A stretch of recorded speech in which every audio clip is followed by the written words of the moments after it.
We've got Seth Freeman, Managing Director of B Advisory Services, joining us this morning. Seth, we were just talking about flows into India from overseas, and it's looking very, very strong based on the data that we saw at the end of last week. Incidentally, we're also talking about a slowdown in China and some worries in the Asia-Pacific region on account of that. How do you look at the Asian market right now? And in that context, where does India stand? Well, I think your audience knows my long-term bullish view on the Indian market. And, I'm frequently asked, is this risk on or risk off? But I have a long-term view. But it's amazing to see such large FII inflows on a single day now. This is the interest rate cut here in the U.S. at 50 basis points is very positive for investing in emerging markets. Now, China has this really terrible real estate hangover, and there are dire kind of political aspects of increasing investments into China, at least from the United States. And so India should be a beneficiary of this. Yeah, we heard Ray Dalio make certain comments about China, and people are saying when Ray Dalio turns negative on China, then that's really something for China to worry about.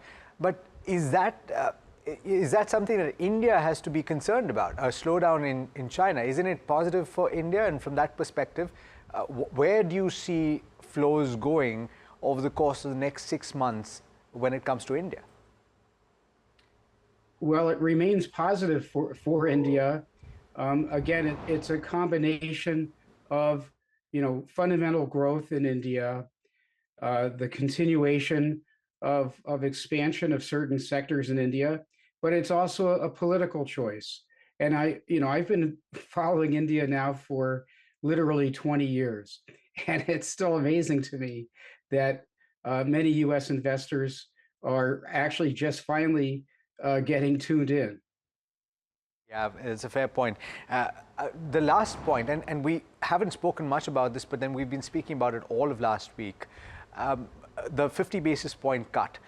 At what point do you think that this will turn positive? I'm guessing that people are going to take some time to digest this. When do the flows dramatically shift, in your opinion, away from Treasury, away from gold into risk assets globally? Well, I think that part of the rate reduction was already baked in, but that the second 25 basis points was probably a surprise. You're right; it does take a while for especially institutional investors to adjust their portfolios, but I think you're going to see